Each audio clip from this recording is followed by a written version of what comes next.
Ça a été le plus gros prédateur de l'histoire de tout Roblox, mais personne n'en a parlé.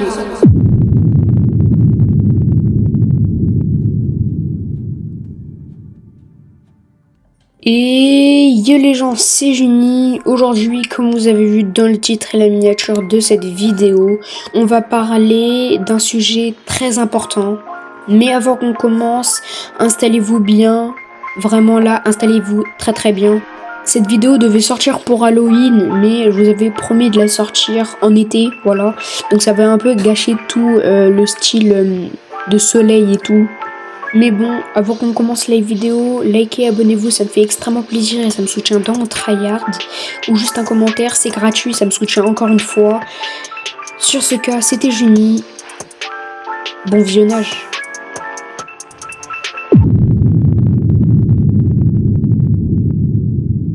Ok, nous allons commencer l'histoire.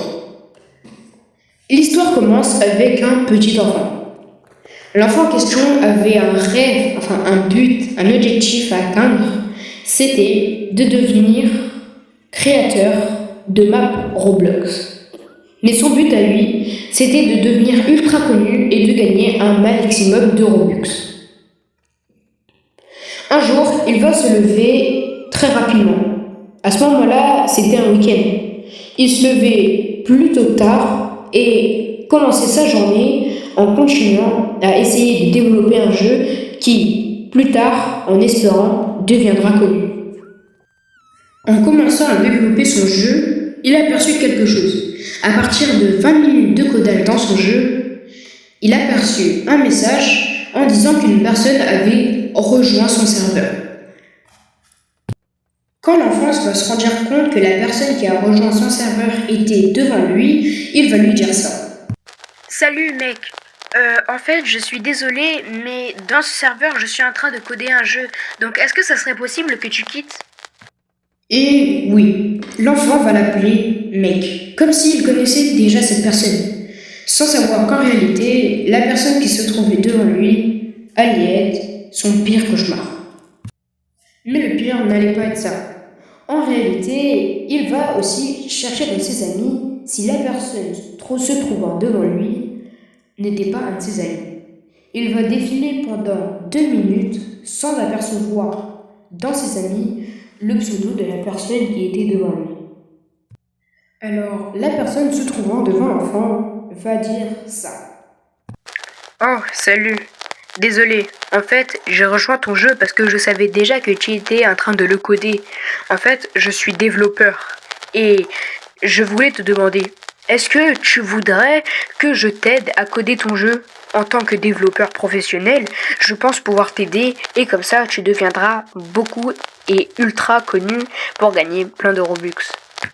Jusqu'à maintenant, l'offre est juste incroyable. Pour l'enfant, c'est comme déjà une réussite. Et surtout, quand on serait à sa place avec un objectif simple, pouvoir être développeur, j'aurais dit largement oui. Mais on va se poser des questions.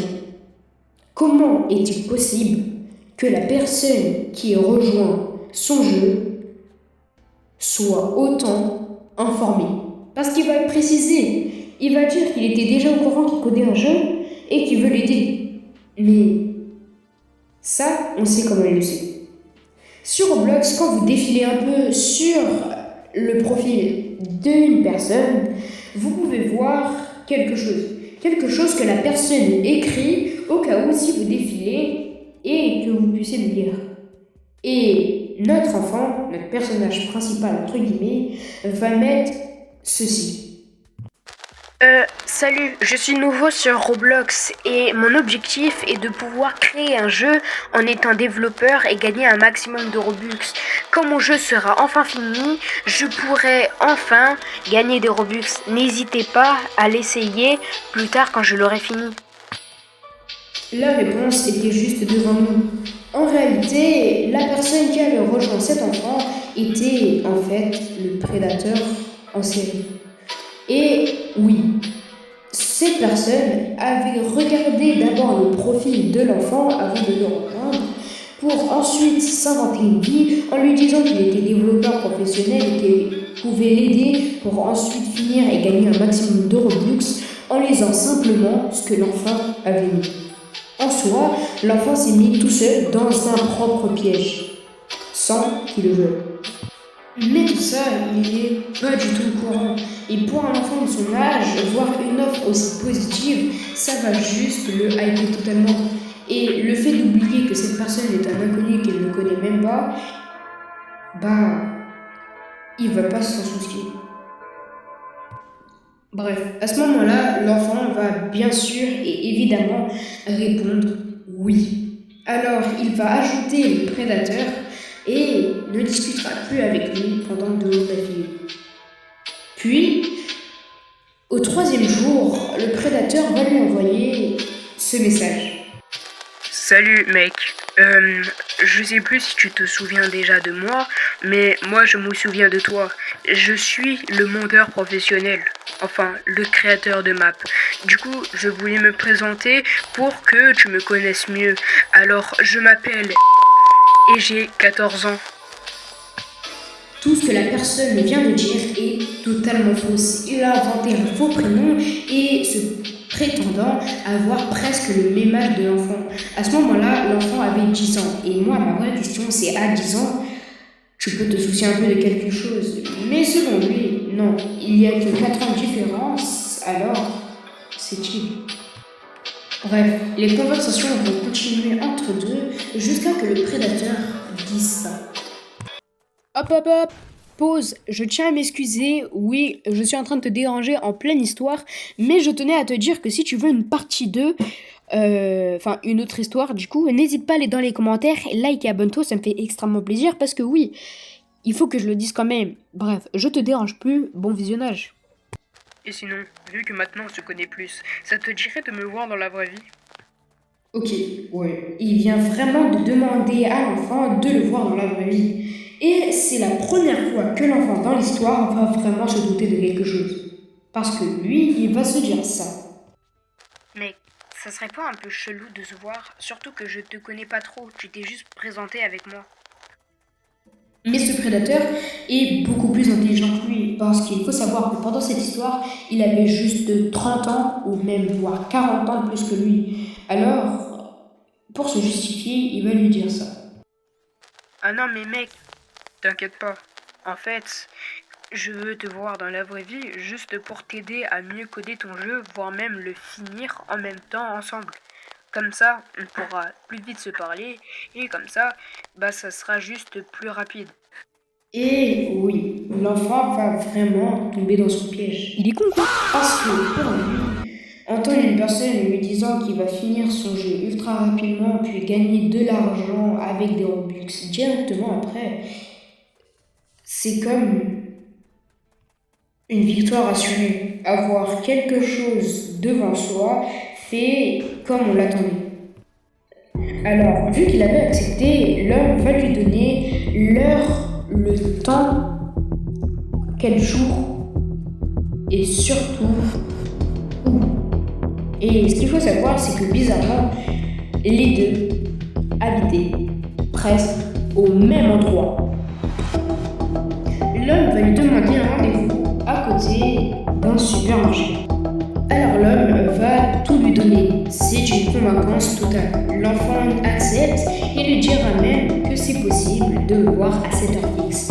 L'heure était à 13h, une heure parfaite pour juste tout faire. À ce moment-là, on est après-midi, ça veut dire qu'il y aura du monde et à la fois personne, enfin une heure parfaite. Ce qu'il faut savoir aussi, c'est qu'au moment où les deux parlaient, on était un samedi soir et le rendez-vous était dimanche, rien que le lendemain. Un jour après.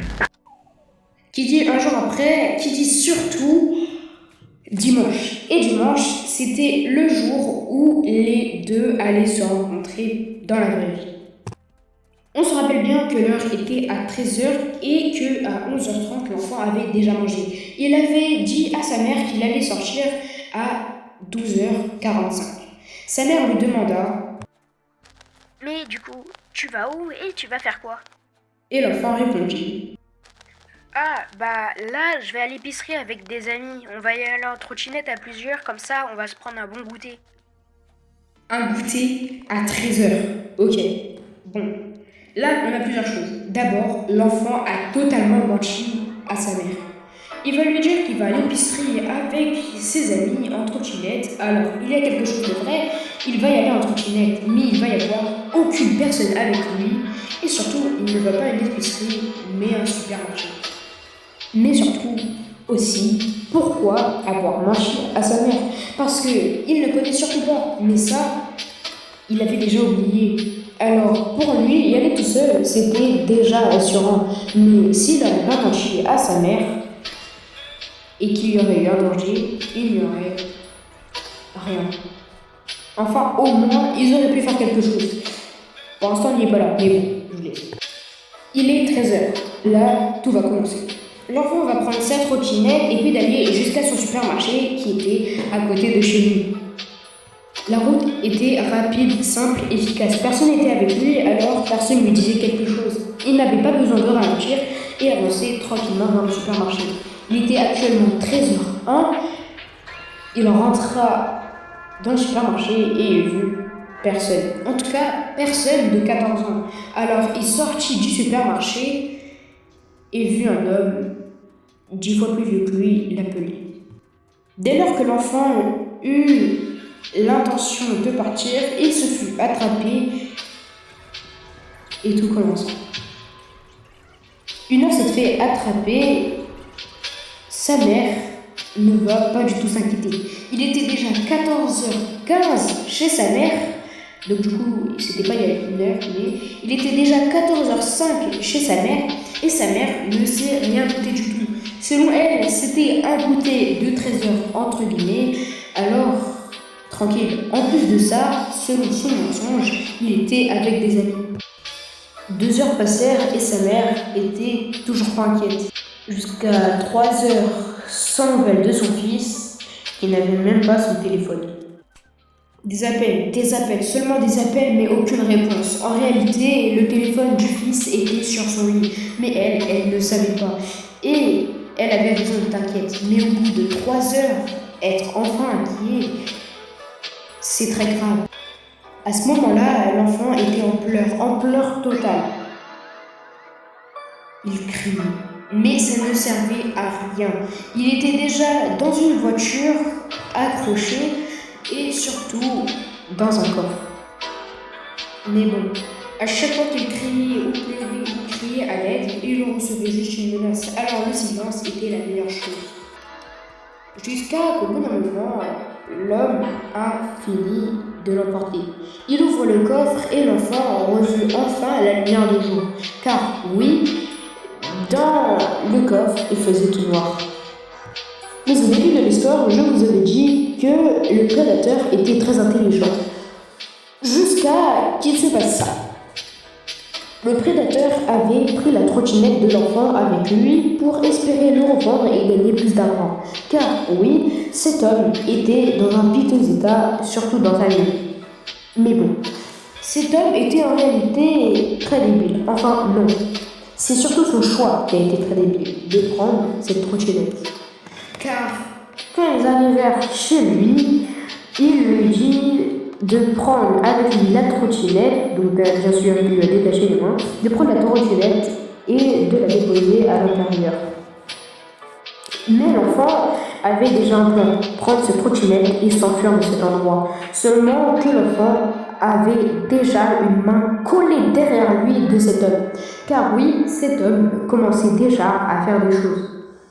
Alors l'enfant d'un gros coup changera de côté, donc se tournera, prendra sa trottinette et avancera comme un fou. Mais ça ne servira à rien. L'homme le rattrapera d'un coup, le fera tomber et la trottinette tombera par terre. Mais lui, il n'a pas fait son dernier mot. Il s'est relevé directement, a pris la trottinette et a mis un gros coup sur la tête du prédateur. Avec la trottinette en métal. Alors avec sa trottinette, il courra avec des larmes aux yeux pour ensuite rentrer chez lui. Il verra sa mère en larmes et lui-même sera encore plus en larmes. Et puis, sans que sa mère lui demande ce qui s'est passé, il lui dira directement de lui donner son téléphone en lui disant ça. Maman, donne-moi vite le téléphone. Je dois appeler la police et vite, s'il te plaît. Alors la mère en pleurs comprendra déjà ce qui se passera car il a été en danger. Mais elle ne sait pas ce qui s'est passé là-bas. Alors il appellera la police, on leur dira le lieu où ils étaient car les panneaux étaient plutôt fréquents là-bas. Et tout se finira bien comme prévu. Car oui les gars, c'était comme prévu. Les gars, l'histoire est totalement fausse en fait. Et oui, je suis obligée de tout casser comme ça parce que je l'ai inventé, voilà. Mais malheureusement, des histoires comme ça, il y en a eu des centaines de milliers qui ont vraiment existé malheureusement. Donc, bon, il n'y a pas tout qui finit bien.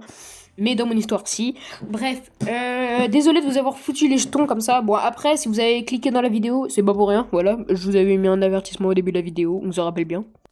Bref, si cette fois vous voulez une partie 2 avec cette fois une vraie histoire, préparez-vous parce que ça va prendre du temps, hein, parce que voilà. En tout cas, si vous voulez vraiment une deuxième histoire qui a vraiment existé cette fois avec des vraies preuves, n'hésitez pas à aller dans les commentaires et me le dire, même si ça se voit quand même que dans l'histoire que j'ai racontée, il y avait un peu des choses qui faisaient un peu